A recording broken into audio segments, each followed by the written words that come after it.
جس کا حسن اللہ کو بھی بھا گیا، ایسے پیارے سے محبت کیجئے۔ یار پیار وہاں کیجئے جو پیار کی ریت بھی تو نبھائے نا۔ میں سویر سے لے کر شام تک سڑکوں پہ ہی ہوتا ہوں۔ میں سیالکوٹ سے واپس آ رہا تھا تو راستے میں ایک فقیر نے جھونپڑا لگایا تھا، اوپر لکھا تھا سڑکوں والی سرکار۔ تو میں نے اپنے ساربان سے کہا کہ یہ تو کنارے والی سرکار ہے، سڑکوں والی سرکار تو ہم ہیں، کہ سویر سے لے کر شام تک سڑکوں پر، کبھی ادھر کبھی ادھر، کبھی عرش پر کبھی فرش پر، کبھی ان کے در کبھی در بدر، غم عاشقی تیرا شکریہ میں کہاں کہاں سے گزر گیا۔ تو جو شخص سڑکوں پہ رہتا ہے اس کے تجربات بھی فزوں ہوتے ہیں، تو گاڑیوں کے پیچھے لکھے ہوئے جملے پڑھنے کو ملتے ہیں، تو کچھ تو ایسے ہوتے ہیں کہ اداس کر دیتے ہیں، کچھ دکھی کر دیتے ہیں، اور کچھ ایسے ہیں کہ ہنسی نہیں تھمتی۔ ایک جملہ آپ نے بھی پڑھا ہوگا، لکھا ہوتا ہے صنم بے وفا۔ تو میں دوستوں کو کہتا ہوں یہ سمجھتے ہو کیا لکھا ہے؟ تو وہ کہتے ہیں کہ حضرت آپ بتا دیجئے۔ تو میں کہتا ہوں یہ تحریری احتجاج ہے۔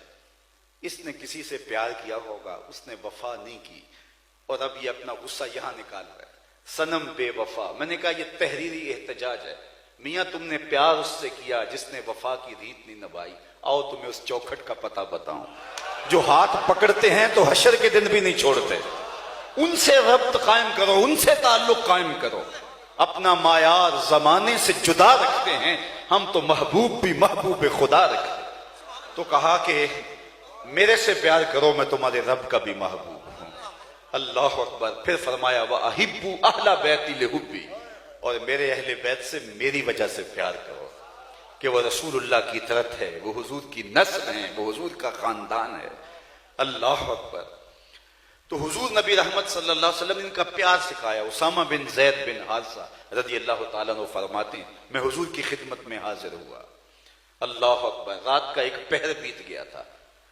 حاضر کیوں ہوا؟ فی بعض الحاجہ، کسی حاجت کے لیے۔ صحابہ اپنی حاجتیں لے کے حضور کی چوکھٹ پہ جایا کرتے تھے۔ یہ فتنہ بعد میں پیدا ہوا کہ نبی سے نہیں مانگنا چاہیے، امریکہ سے مانگ لینا چاہیے۔ ایک تو ہی ہوتے ہیں میریاں آساں دا سہارا، دس کنوں کراں جے تینوں نہ کراں یار۔ اگر اس در سے جھولی پھیلا کے نہیں مانگنی تو کس در پہ جائیں، کس چوکھٹ پہ جائیں؟ اول من انکر التوسل والاستغاثہ والنداء ہوا ابن تیمیہ۔ پہلا شخص جس نے توسل کا، استغاثے کا، ندا کا انکار کیا وہ ابن تیمیہ تھا۔ اس سے قبل امت جھولیاں پھیلا پھیلا کے حضور کی چوکھٹ سے خیرات مانگتی تھی، اور آج بھی اہل محبت اس در سے مانگتے ہیں۔ اور میرے امام بولے کون دیتا ہے دینے کو منہ چاہیے، دینے والا ہے سچا ہمارا نبی، کوئی اور ہے بھی تو نہیں۔ یار کسی اور سے مانگیں تو سر اٹھا کے نہیں چل سکتے۔ کسی چودھری کا، کسی نواب کا، کسی راجے کا کوئی مانگت سر اٹھا کے کہہ سکتا ہے میں فلاں کا مانگت ہوں؟ اور جس کو خیرات مدینے کی گلی سے ملی ہو۔ تو میرے امام بولے ٹھوکریں کھاتے پھرو گے، ان کے در پہ پڑ رہو، قافلہ تو اے رضا اول گیا آ کر گیا۔ اللہ اکبر۔ تو حضور علیہ الصلوۃ والسلام کی خدمت میں کسی حاجت کے لیے گیا، رات کا ایک پہر بیت گیا تھا۔ صحابہ حضور کی دہلیز پہ دستک نہیں دیا کرتے تھے، دہلیز کے ساتھ لگ کے بیٹھ جاتے، درود پڑھتے رہتے۔ حضور خود آتے تو اپنی حاجت پیش کر دیتے، لیکن کبھی ایمرجنسی حالات بھی ہوتے، ناگزیر حالات بھی ہوتے، تو پھر دستک دے لیتے۔ اس دستک دینے کا انداز کیا تھا؟ حضرت امام بخاری ادب المفرد کے اندر کہتے ہیں کانت تقرہ ابواب النبی بالاظافر۔ جب دستک دینے کی نوبت آ جاتی تو صحابہ اپنی انگلیوں کے پوروں سے، ناخنوں سے حضور کی دہلیز پہ دستک دیتے۔ اس کی لطافت ذرا دیکھیے، اس کی تشریح میں ملا علی قاری نے لکھا کہ یہ ناخنوں سے دستک دینے کا کیا مطلب؟ تو کہا اے دربن خفیفن و دکن لطیفن تعظیمن و تکریمن و تشریفن۔ کہا یہ سب کچھ حضور کی عزت افزائی کے لیے تھا۔ اصل یہ بے تابی کا اظہار تھا، انہیں تو پتہ ہے کون کھڑا ہے باہر، یہ بے تابی کا اظہار تھا۔ تو دروازے پہ اپنے ناخنوں سے، پوروں سے دستک دیتے۔ ساغر صدیقی نے کہا تھا نا کہ میں نے پلکوں سے در یار پہ دستک دی ہے، میں وہ سائل ہوں جسے کوئی صدا یاد نہیں۔ یہ اس کا شاعرانہ تخیل ہے، اس نے عملاً در حبیب پہ یوں دستک نہیں دی ہوگی، لیکن صحابہ نے تو دے کے دکھائی نا۔ حضور کے در پہ دستک دی، حضور تشریف لے آئے، کہتے میں نے حاجت کہی، حاجت میری پوری ہو گئی۔ اللہ اکبر۔ تو میں نے ایک منظر دیکھا کہ حضور جب تشریف لائے تو ایسے ہی چادر کی بکل ماری تھی، تو اطراف میں ابھار تھا، جس کا اندر کوئی ہو، تو مجھ سے نہ رہا گیا، میں نے پوچھ لیا، میں نے کہا حضور چادر کے اندر کیا ہے؟ تو حضور نے بتلانے کی بجائے فکاشفہ، چادر کھول دی، فائز الحسن والحسین علی ورکہ، تو ایک پہلو سے امام حسن لپٹے تھے، ایک سے امام حسین لپٹے تھے، کہا یہ میرے بیٹے ہیں، یہ میری بیٹی کے بیٹے ہیں، اے اللہ میں ان سے پیار کرتا ہوں، تو بھی ان سے پیار کر، جو ان سے پیار کرے مالک اس سے بھی پیار۔ محبتوں کی کہانی سنیے، حضرت حذیفہ بن یمان کہتے ہیں، حذیفہ بن یمان صاحب و سر رسول اللہ صلی اللہ علیہ وسلم، حضور کے رازدان، مسجد نبوی سے گھر کچھ فاصلے پر تھا، دن کی نمازوں میں تو حاضری ہو جاتی، لیکن شام کی نمازوں میں حاضری اس لیے نہ ہو پاتی کہ والدہ بوڑھی بھی ہیں اور بیمار بھی ہیں، تو ان کی خدمت میں لگے رہتے، لیکن شدید آرزو تھی کہ شام کی نمازوں میں حاضری ہو، اس لیے کہ قرات بالجہر ہوتی، یار کوئی عام قاری قرآن پڑھے تو جی چاہتا ہے کہ فاصلہ کاٹ کے بھی وہاں جائیں، جب صاحب قرآن خود قرآن پڑھتے ہوں گے پھر رنگ کیا ہوتا ہوگا۔ حضرت ابو موسیٰ اشعری رضی اللہ تعالیٰ عنہ فرماتے ہیں، ایک دن فجر کی نماز تھی، حضور تھے، سورہ والضحیٰ کی تلاوت تھی، ابھی تک نشہ ہی نہیں اترتا، چونکہ سورۃ الضحیٰ کے اندر حضور کے حسن کا ذکر ہے، اور حسین اپنے حسن کا تذکرہ خود ہی چھیڑ لے، جب ناز میں آ جائے تو پھر تو رنگ کوئی اور ہی ہوتے ہوں گے نا۔ ام المومنین سیدہ عائشہ رضی اللہ تعالیٰ عنہ فرماتی ہیں، ایک دن حضور نے کالے رنگ کی چادر کی بکل ماری اور مجھ سے مخاطب ہو کے کہا، کیف ترینی یا عائشہ، عائشہ بتاؤ کیسا لگ رہا ہوں، آج حسن ناز میں آ گیا نا، کیف ترینی یا عائشہ، عائشہ بتاؤ کیسا لگ رہا ہوں۔ تو ام المومنین نے کہا کہ حضور چادر کی سیاہی نے چہرے کی سفیدی نکھار دی ہے، اور چہرے کی سفیدی نے چادر کی سیاہی نکھار دی ہے۔ تو سورہ والضحیٰ کی تلاوت کی، کہا ابھی تک نشہ ہی نہیں اترتا۔ اب حذیفہ بن یمان کہتے ہیں، میری آرزو تھی جا کے حضور کی قرات سنوں، لیکن ماں کا بڑھاپا آڑے آتا، میں ماں کو ایک لالچ دی، میں نے کہا امی اگر آپ مجھے اجازت دیں تو میں حضور کی خدمت میں جاتا ہوں، مغرب کی نماز پڑھوں گا، پھر جب سلام پھرے گا تو میں اپنے لیے اور آپ کے لیے حضور سے مغفرت کی دعا کرواؤں گا۔ لالچ بڑی اچھی تھی، ماں نے کہا جا پتر میں اجازت دیتی، انہیں پتا تھا حضور کے ہاتھ اٹھ گئے تو خالی نہیں موڑے جاتے، اجابت کا صحرا عنایت کا جوڑا، دلہن بن کے نکلی دعائے محمد۔ حضور کی عادت یہ تھی، جب کسی کے ہاں تشریف لے جاتے تو دروازے پہ دستک دیتے اور بلند آواز سے السلام علیکم کہتے، اگر جواب آیا تو ٹھیک، نہیں تھے دوسری مرتبہ بھی جواب نہیں آیا تو تیسری مرتبہ دروازے پہ دستک دی، السلام علیکم کہا، اگر تیسری بار بھی جواب نہیں آیا حضور تشریف لے جاتے۔ یہی ادب ہے، کسی کے دروازے پہ دھرنا دے کے بیٹھ نہیں جانا چاہیے، ہو سکتا ہے کوئی کام ہو، اور میرا خیال یہ موبائل کا ادب بھی اس سے سمجھنا چاہیے۔ 3 مرتبہ بیل ہو گئی ہے، اگر کوئی جواب نہیں دے رہا، ہم جب خود تھک جاتے ہیں تو بچے کو دے دیتے ہیں یہ کام اب تم کرو، تو 3 مرتبہ کسی کو آپ بیل کریں کافی ہوتا ہے۔ حضور گئے، السلام علیکم کہا، جواب نہیں آیا، دوسری مرتبہ، تیسری مرتبہ، تو جب حضور نے کہا السلام علیکم تو جو صحابی جن کے دروازے پہ حضور تشریف فرما تھے انہوں نے دروازے کے سوراخوں سے دیکھا اور پہچانا حضور ہیں، تو انہوں نے کہا وعلیکم السلام، لیکن دل ہی دل میں کہا۔ پھر حضور نے کہا السلام علیکم، تو انہوں نے پھر دل ہی دل میں کہا وعلیکم السلام، حضور نے پھر کہا السلام علیکم، پھر ہی دل دل میں کہا وعلیکم السلام۔ 3 مرتبہ ہو گئے، حضور جانے لگے، انہوں نے جلدی جلدی دروازہ کھولا، حضور میں حاضر ہوں، تو فرمایا میں تو 3 مرتبہ کہا، دروازہ نہیں کھلا، حضور میں نے تینوں بار سنا، میں نے جواب بھی دیا، لیکن میں قصداً ہولے ہولے بول رہا تھا، میری آرزو یہ تھی حضور بار بار مجھے سلامتی کی دعا دیتے رہے۔ انہیں پتا تھا ان لبوں سے نکلی ہوئی دعا باب اجابت تک پہنچتی ہے اور قبولیت کی سند لے کے پلٹتی ہے، تو کہا میں نے ماں کو لالچ یہ دی، ماں نے کہا جاؤ پتر، میں حضور کی خدمت میں حاضر ہو گیا، مغرب کی نماز پڑھی، سلام پھرا، تو میرے دل میں تھا کہ میں حضور سے عرض کروں کہ میرے لیے، میری ماں کے لیے مغفرت کی دعا کر دیجیے، لیکن حضور نوافل میں اذکار میں ایسے مشغول ہوئے، آرزو رکھنے کے باوجود عرض نہ کر سکا، اور بار بار مجھے خیال آ رہا تھا کہ ماں نے جاتے پوچھنا ہے، حضور سے بخشش کی دعا کروائی تھی، لیکن حضور تو مشغول ہیں۔ اسی اثناء میں عشاء کی اذان پکاری جانے لگی، وقت ہوا، حضور مصلی پہ آئے، نماز پڑھائی، سلام پھرا تو حضور اٹھے اور کاشانہ اقدس کی طرف چل دیے۔ جن لوگوں نے مسجد نبوی کا منظر دیکھا ہے ان کی نگاہوں میں سارا نقشہ آ گیا ہوگا کہ مصلی نبوی سے حجرہ عائشہ کا فاصلہ ہی کتنا ہے، اور جنہوں نے نہیں دیکھا آج کی مجلس میں ان کے نام دعا ہے وہ اڑ کے مدینے چلے جائیں۔ سچی بات ہے، جس نے مدینہ نہیں دیکھا اس نے کچھ نہیں دیکھا، جنوں ویک کے اکھیاں ٹھر دیاں نے، جنوں ویک کے ٹھردا سینہ ہے، ربا تیری ساری خدائی بچوں بس اکو شہر مدینہ ہے۔ تو حضور جب چلے نا تو حذیفہ بن یمان رضی اللہ تعالیٰ عنہ کو ماں کا وعدہ یاد آ رہا تھا جو ماں کے ساتھ کر کے آئے تھے، تو وہ بھی حضور کے پیچھے چل پڑے. بس کچھ رفتار تیز ہو گئی اور قدموں کی آہٹ پیدا ہوئی. تو آقا کریم نے رخ پھیرے بغیر فرمایا کہ من ھذا، حذیفہ تو، میرے پیچھے پیچھے کون آ رہا ہے؟ حذیفہ تو نہیں. اب ان کا دل تیز تیز دھڑک رہا تھا کہ ماں نے کہا تھا حضور سے بخشش کی دعا کروانی ہے. تو موقع لگ گیا کہ حضور رک گئے. حضور نے فرمایا من ھذا، حذیفہ تو، میرے پیچھے پیچھے کون آ رہا ہے؟ حذیفہ تو نہیں. قلت نعم، میں نے کہا جی جی حضور میں حذیفہ ہوں. فرمایا ما حاجتک غفر اللہ لک ولامک، کیا کام ہے؟ اللہ تجھے بھی بخش دے، تیری ماں کو بھی بخش دے. اللہ اکبر.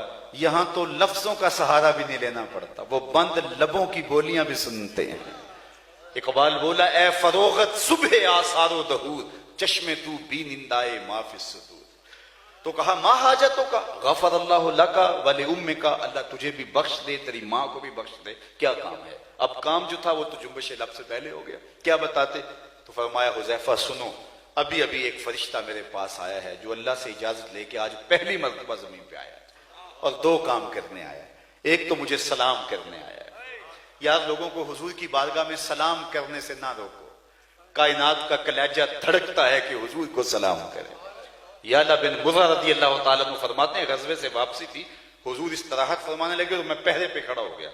کیا منظر دیکھا کہ دور ایک درخت ہے وہ جھومنے لگا، پھر وہ اپنی جڑوں سمیت باہر آیا اور چلتا ہوا اپنے آپ کو گھسیٹتا ہوا میرے برابر آ کے کھڑا نہیں ہو جاتا، اور میں جو ہے وہ حضور کے پہرے کے لیے کھڑا ہوں. حضور استراحت فرما رہے ہیں. تھوڑی دیر بعد دوبارہ گیا اور جہاں سے وہ آیا تھا وہیں جا کے نصب ہو گیا. میرے لیے بڑے اچنبے کی بات تھی. جب حضور بیدار ہوئے تو سلام عرض کرنے کے بعد میں نے پہلا سوال حضور سے یہ کیا کہ حضور وہ جو سامنے درخت ہے تھوڑی دیر قبل اپنی جگہ سے اکھڑا اور یہاں میرے آ کے برابر کھڑا ہو گیا اور پھر واپس چلا گیا. حضور نے حیرت کا اظہار نہیں کیا، میں تو سویا تھا، تفصیل سناؤ کیا ہوا. میرے حضور مسکرا کے بولے ھذہ شجرۃ استاذنت ربھا.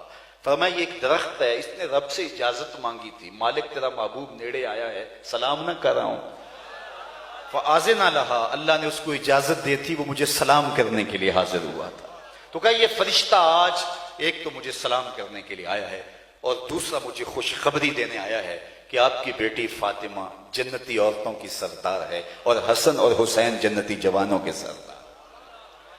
اللہ اکبر. ان کے مناقب بیان کیے، ان کے فضائل بیان کیے، ان کی رفتوں کو لوگوں کے سامنے رکھا اور وہ منظر بھی زمانے نے دیکھا کہ یہ شہزادے حضور کے کندھوں پہ سوار ہیں. تو حضرت عمر بولتے ہیں واہ واہ کیسی سواری میسر آئی. تو مسکرا کے کہا عمر سواری دیکھتے ہو تو سوار بھی تو دیکھو نا. حضرت عبداللہ بن شداد کہتے ہیں کہ حضور سجدے میں ہیں تو سجدے کو طول ہو گیا اور ہمارا خیال ہوا یا تو پھر نزول وحی ہو رہا ہے یا پھر اللہ کا حکم آ گیا. خیر میں نے دیکھا کہ نکھیوں سے تو حضور کی پشت پہ حسین بیٹھے ہوئے تھے. کبھی سجدے کو طول دیا جا رہا ہے، کبھی کندھوں پہ بٹھایا جا رہا ہے، کبھی حضور علیہ السلام حضرت امام حسین رضی اللہ تعالیٰ عنہ کی زبان کے اندر منہ کے اندر اپنی زبان دیتے ہیں اور وہ یوں چوستے ہیں جس طرح کھجور کو چوسا جاتا ہے. محبتوں کے کیسے رنگ ہیں اور پیار کی کیسی کائنات آباد ہوتی ہے. کبھی ان کو فرمایا کہ یہ میرے شہزادے میرے بیٹے ہیں، کبھی ان کے لیے کیسی محبتیں پیش کی، امت کو تاکید کی کہ ان کے ساتھ محبت کرنی ہے، ان کے ساتھ بہر صورت پیار کرنا ہے اور ان کے ساتھ الفت کا ربط و رشتہ کبھی ٹوٹنا نہیں دینا. اگر تم ہدایت کی راہوں پہ گامزن رہنا چاہتے ہو تو اہل بیت سے بھی پیار کرنا اور قرآن سے بھی تعلق کمزور نہ ہونے دینا، اور یہ دونوں آپس میں جدا بھی نہیں ہوں گے. تو اسلام کی تھیوری دیکھنی ہے تو وہ قرآن ہے اور اگر پریکٹیکل دیکھنا ہے تو اہل بیت اور قرآن کا پریکٹیکل ہے. اب تھیوری دیکھ لیجیے. وَلَنَبْلُوَنَّكُمْ بِشَيْءٍ مِّنَ الْخَوْفِ وَالْجُوعِ وَنَقْصٍ مِّنَ الْأَمْوَالِ وَالْأَنفُسِ وَالثَّمَرَاتِ وَبَشِّرِ الصَّابِرِينَ. یہ تھیوری ہے. ہم بندوں کو پرکھتے ہیں بھوک سے، پیاس سے، جانوں مالوں کے ضیاع سے، پھل لوٹ لیتے ہیں اور پھر ان کا امتحان لیتے ہیں کہ یہ صبر کے امتحان میں پورا نکلتا ہے یا نہیں نکلتا. امتحان لیے گئے، کسی سے اولاد کا امتحان لیا گیا، کسی سے بھوک سے امتحان لیا گیا، کسی کا پیاس سے امتحان لیا گیا، لیکن کربلا کا امتحان انوکھا تھا. یہ سارے امتحان ایک ہی کمرہ امتحان میں تھے. ڈیٹ شیٹ بنتی ہے تو جو مشکل پیپر ہوتا ہے اس سے قبل ایک چھٹی بھی دی جاتی ہے، اور اگر چھٹی نہ دی جائے تو لوگ کہتے ہیں یہ ظالمانہ ڈیٹ شیٹ ہے.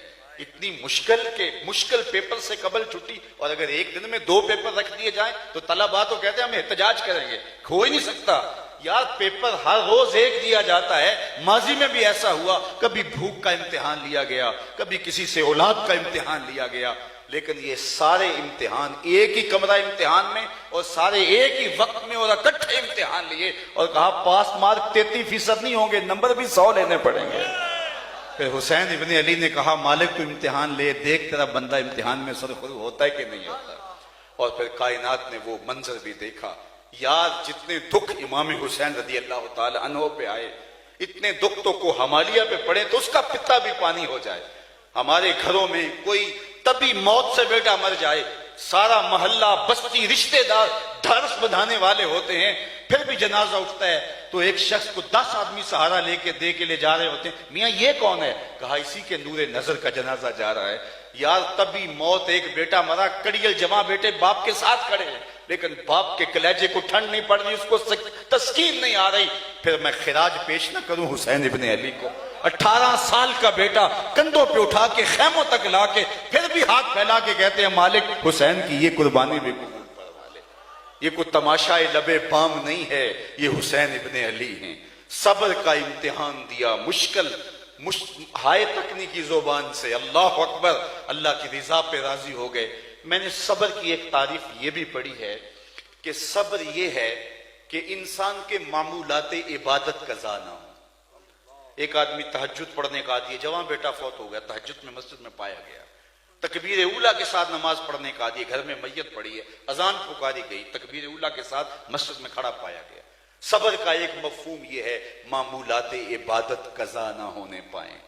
اب کربلا کے تپتے ہوئے ریگزار کے اندر اگر صبر کو اس مفہوم کے اندر دیکھنا چاہتے ہو تو 71 زخم کلیجے پہ، جوان بیٹے بھتیجے بھانجے شہید ہو چکے، اور اب گھوڑے کی زین پہ جب امام تشریف فرما ہوتے ہیں اور تیروں کی برسات ہوتی ہے، کتنے تیر برسے، کتنے نیزے، کتنی انیاں اور کتنے بالے اور کتنے دکھ سہے۔ اللہ اکبر۔ محتاط روایات یہ ہیں کہ جب آپ کا پیراہن اتارا گیا تو 122 سوراخ تیروں کے تھے، 33 زخم تلواروں کے اور 34 گھاؤ نیزوں کے، اور گھوڑے کی زین سے جب فرش زمین پر حضرت امام حسین آئے، صابر ایسا کہ وقت نماز آیا تو معمول عبادت قضا نہیں ہونے دیا، پیشانی سجدے میں رکھ دی اور اللہ کے حضور کا اللہم رضن بقضائک و صبرن علی بلائک تسلیما لامرک سبحان ربی العالی۔ مالک اتنے دکھ سہ کے تیری تقدیر پہ حسین راضی ہے، تو بھی بتا تو بھی حسین پہ راضی ہوا ہے کہ نہیں ہوا؟ آواز آتی ہے اس پیاسے پر علی شیر خدا کو ناز ہے، اس نواسے پر محمد مصطفیٰ کو ناز ہے، اوروں نے بھی سجدے کیے پر اس کا عجب انداز ہے، اس نے وہ سجدہ کیا جس پر خدا کو ناز ہے۔ آبرو رکھ لی سجدے میں، ایسا لمبا سجدہ کیا۔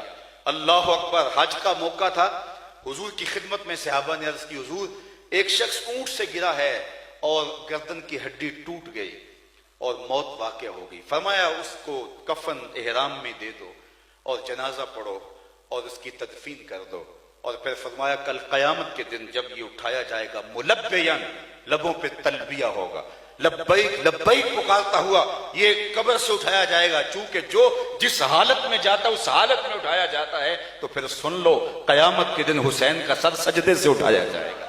اتنا لمبا سجدہ کس نے کیا ہے جتنا لمبا سجدہ حسین ابن علی نے کیا ہے؟ سجدہ اس پہ ناز کرے۔ آپ کو وہ کہانی بھی یاد ہوگی جب فرشتوں نے کہا تھا نحن نسبح بحمدک ونقدس لک، مالک تو انسان کو خلیفہ بنانے جا رہا ہے، یہ تو لڑائیاں کریں گے، ہم تسبیح کرنے والے ہیں، ہم سجدے کرنے والے ہیں، ہم رکوع کرنے والے ہیں۔ آج مالک نے بھی کہا ہوگا فرشتوں ذرا نیچے جھانک کے دیکھو تو صحیح، تم اپنے سجدوں کو لاؤ، اپنے رکوعوں کو لاؤ اور اپنی زندگی کی ساری کمائی حسین کے مقابل لا کے تو دکھاؤ، ایک سجدے کی زکوٰۃ بھی بنتی ہے کہ نہیں بنتی ہے؟ یہ حسین ابن علی کا سجدہ تھا۔ دست قاتل نے سر حسین تب کاٹا جب حسین ابن علی کا سر سجدے میں جھکا ہوا تھا، اور فوراً کاٹ کے نیزے کی نوک پہ اس لیے چڑھایا کہ لشکر والوں کو بتائیں کہ ہم جیت گئے ہیں۔ فتح کے نقارے بجنے لگے، لیکن لشکر یزید سے کوئی بول کے کہتا ہے یہ کیسا سر ہے جو کٹ کے بھی سر بلندی ہے، یہ کٹ گیا ہے تو پھر بھی اونچا ہے۔ یزید مر گیا، اس کی فکر مر گئی، اس کا نام و نشان مٹ گیا۔ حسین کل بھی زندہ تھا، حسین آج بھی زندہ ہے۔ مجھے اگر پورے شہر میں آپ کے ڈھونڈوں تو یزید نام کا شخص نہیں ملے گا، اور اگر میں پورا صوبہ آپ کا ڈھونڈ لوں تو مجھے خولی نام کا شخص نہیں ملے گا، پورا ملک ڈھونڈ لوں ابن زیاد نام کا شخص نہیں ملے گا، پوری دنیا ڈھونڈ لوں تو مجھے شمر نام کا شخص نہیں ملے گا، اور اگر میں صرف اسی مجلس میں ڈھونڈ